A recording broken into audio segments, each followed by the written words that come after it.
అందరికీ నమస్కారం. ఇవాళ తెలుగువాడు గర్వించదగ్గ విషయం, ప్రపంచంలో అతి పెద్ద సంస్థ అయినటువంటి గూగుల్ ఈ రోజున దాదాపుగా 1,31,000 కోట్లు పరోక్షంగా ప్రత్యక్షంగా 1,00,000 మందికి ఉద్యోగ అవకాశాలు. ఇది ఒక చరిత్ర. ఎందుకంటే అమెరికాలో అంత పెద్ద సంస్థ ప్రపంచంలో ఎన్నో అభివృద్ధి చెందినటువంటి దేశాల్లో కాకుండా భారతదేశంలో 29 రాష్ట్రాలు ఉంటే వాళ్ళు ఆంధ్రప్రదేశ్ను సెలెక్ట్ చేసుకొని ఆ సంస్థ అమెరికా తర్వాత ఆంధ్రప్రదేశ్కి రావటం అనేది ప్రపంచంలో ఎక్కడ తెలుగువాడున్నా గర్వించదగ్గ విషయం. ఇంత పెద్ద సంస్థను ఆంధ్రప్రదేశ్కు తీసుకురావటంలో నారా లోకేష్ గారు కీలకమైన పాత్ర పోషించాడు. ఇది స్వయంగా చంద్రబాబు గారే నిన్న చెప్పారు. ఆయన అమెరికా వెళ్ళి గూగుల్ సంస్థతో మాట్లాడి ఆంధ్రప్రదేశ్లో అనువైన పరిస్థితులు ఉన్నాయి, మీరు ఏ రకంగా కావాలంటే ఆ రకంగా మీకు సహకరిస్తామని చెప్పటమే కాకుండా లోకేష్ గారు పదే పదే మాట్లాడి చంద్రబాబు నాయుడు గారు కూడా నరేంద్ర మోడీ గారితో కేంద్ర మంత్రులతో మాట్లాడి ఇవాళ ఆ సంస్థను ఆంధ్రప్రదేశ్కు తీసుకొచ్చారు. అంటే చంద్రబాబు నాయుడు గారి ప్రభుత్వం అంటేనే ప్రపంచంలో ఉన్నటువంటి అతిపెద్ద సంస్థలు ఆంధ్రప్రదేశ్ వైపు చూస్తాయనటానికి ఇది ఒక గొప్ప నిదర్శనం. గత 5 ఏళ్లలో విధ్వంస పాలన జరిగింది. చివరికి ఉన్న అమర్ రాజా బ్యాటరీని కూడా పంపించడానికి ప్రయత్నం చేశారు. లూలు కానీ అనేక సంస్థలు ఆంధ్రప్రదేశ్కు 14-19లో ఒప్పందాలు కుదిరినాయి కూడా. వాళ్ళని ఏదో ఆశించి వాళ్ళు రావటానికి నిరాకరించినటువంటి నేపథ్యం. ఈ రోజున చంద్రబాబు నాయుడు గారు ముఖ్యమంత్రి అవగానే ఈరోజు ఆ సంస్థలన్నీ లూలు కానీ అనేకమైనటువంటి సంస్థలు వాళ్ళ ఆంధ్రప్రదేశ్ వైపు చూస్తుంది. ఏ ప్రభుత్వమైనా ప్రజల అవకాశం ఇచ్చినప్పుడు ప్రజలకు మేలు చేసేది, ఆంధ్ర రాష్ట్రానికి ఆర్థికంగా పరిపుష్టిత ఇవ్వటానికి ప్రయత్నించాలి. ప్రజలు ఎవరికైనా అవకాశం ఇవ్వచ్చు, ఇచ్చిన అవకాశాన్ని ప్రజలకు ఉపయోగించాలి. ఈరోజు ఆంధ్రప్రదేశ్లో ఉన్నటువంటి వాళ్ళు ప్రపంచ నలుమూలల అద్భుతంగా రాణిస్తున్నారంటే ఐటీ రంగంలో కానీ అనేక రంగాల్లో ఆనాడు చంద్రబాబు నాయుడు గారు తీసుకున్నటువంటి నిర్ణయాలు. ఒకప్పుడు బెంగళూరుకో పూణేకో చెన్నైకో పరిమితమైనటువంటి ఐటీ వ్యవస్థని ఆంధ్రప్రదేశ్కు పరిచయం చేసిన వ్యక్తి చంద్రబాబు నాయుడు గారు. ఇవాళ హైదరాబాద్ ఐటీ హబ్గా, ఫార్మా హబ్గా, బయోరంగం హబ్గా ఇవాళ తయారైందంటే చంద్రబాబు నాయుడు గారు తీసుకున్నటువంటి నిర్ణయాలు, ఆయన ముందు చూపు వల్ల ఇవాళ తెలంగాణ రాష్ట్రం కేవలం హైదరాబాద్ నగరం మీద ఆర్థికంగా ఆధారపడినటువంటి నేపథ్యం. తెలంగాణ కానీ ఆంధ్ర కానీ ఈ రోజున ఆర్థిక పరిపుష్టిత వచ్చిందంటే అది చంద్రబాబు నాయుడు గారు తీసుకున్న నిర్ణయాలు. చంద్రబాబు నాయుడు గారి ఆలోచన ఎలా ఉంటుందంటే రాష్ట్ర అభివృద్ధి జరగాలంటే ఆర్థిక వనరులను పెంచాలి, పరిశ్రమలు రావాలి, పెట్టుబడులు రావాలి, ఉద్యోగ అవకాశాలు రావాలి, తద్వారాగా రాష్ట్ర సంపద పెరగాలి. ఆ సంపదని మౌలిక సదుపాయాలకి రాష్ట్ర అభివృద్ధికి ఉపయోగించాలనేటువంటి గొప్ప విజన్ ఉన్న నాయకుడు చంద్రబాబు నాయుడు గారు.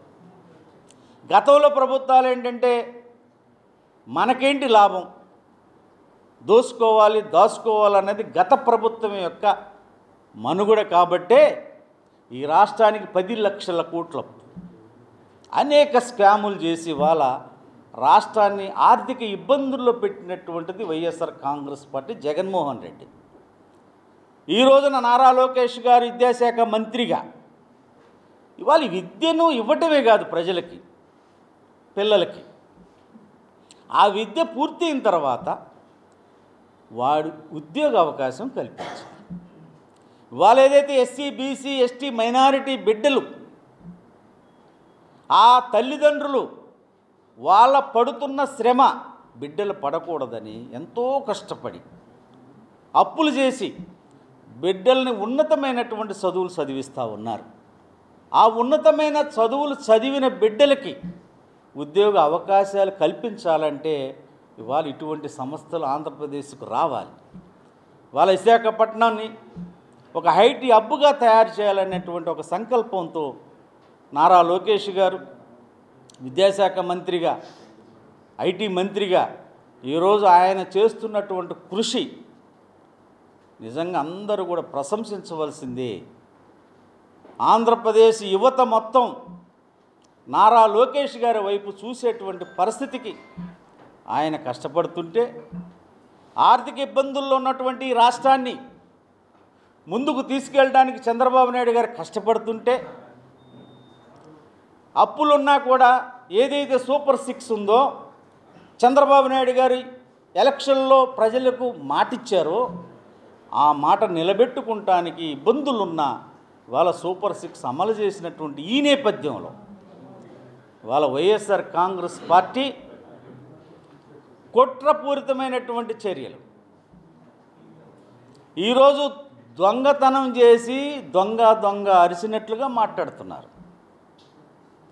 పేర్ని నాని ఉన్నాడు, పేదవాడికి ఇచ్చేటువంటి రేషన్ బియ్యాన్ని అమ్ముకొని అడ్డంగా దొరికిన దొంగ, ఆ దొంగ కూడా నీతులు మాట్లాడుతూ ఉన్నాడు.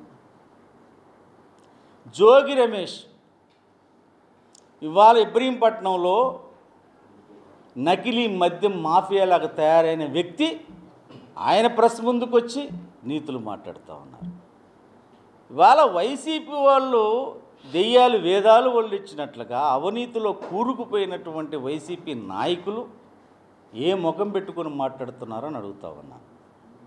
వాళ్ళ తప్పు జరిగింది, తప్పు నిష్పక్షపాతంగా ప్రభుత్వం తప్పు చేసిన వాళ్ళ మీద కఠినమైనటువంటి చర్యలు తీసుకుంటుంది.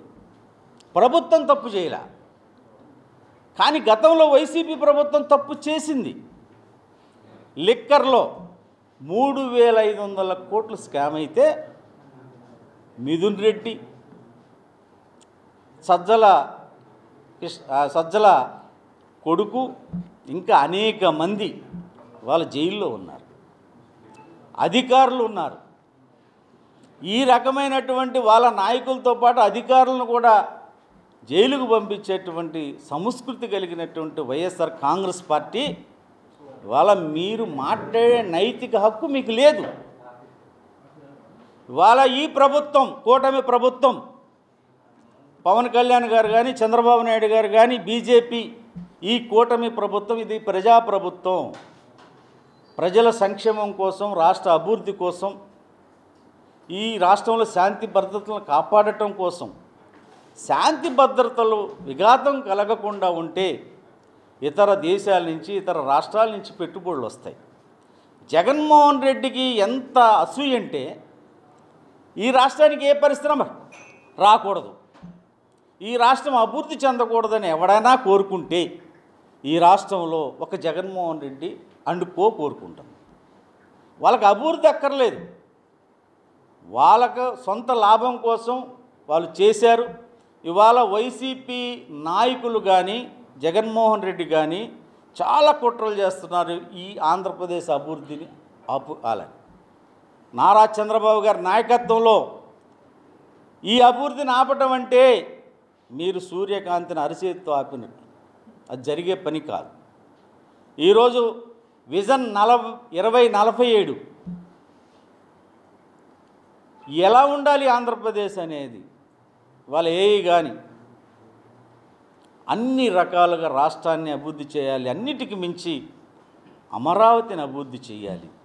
ఆ అమరావతి ద్వారాగా రాష్ట్ర ఆర్థిక అభివృద్ధి పెరగాలి, ఎంతోమందికి ఉద్యోగ అవకాశాలు కలగాలనే ఒక లక్ష్యంతో రోజుకు 18 గంటలు 20 గంటల పాటు కష్టపడుతున్నటువంటి చంద్రబాబు నాయుడు గారికి, నారా లోకేష్ గారు కూడా ఆయన చేస్తున్నటువంటి ప్రయత్నాలు, ఈ రాష్ట్రానికి రావాల్సినటువంటి పరిశ్రమలను తీసుకొచ్చి చదువుకున్న వాళ్ళకు ఉద్యోగ అవకాశాలు కల్పించి చిత్తశుద్ధితో ఈ ప్రభుత్వం పనిచేస్తూ ఉంది. గూగుల్ లాంటి ఒక అతిపెద్ద సంస్థ రానున్న రోజుల్లో ఇంకా 10 లక్షల కోట్ల రూపాయలు పెట్టుబడులు పెట్టాలనేటువంటి ఆలోచనతో ఉన్నారంటే తప్పనిసరిగా ఈ కూటమి ప్రభుత్వంలో అనేక సంస్థలు వస్తాయి. ఇక్కడ చదువుకున్న బిడ్డలకు ఉద్యోగ అవకాశాలు ఉంటాయి. ఈ రాష్ట్రం శరవేగంతో ముందుకు వెళ్ళటం ఖాయం.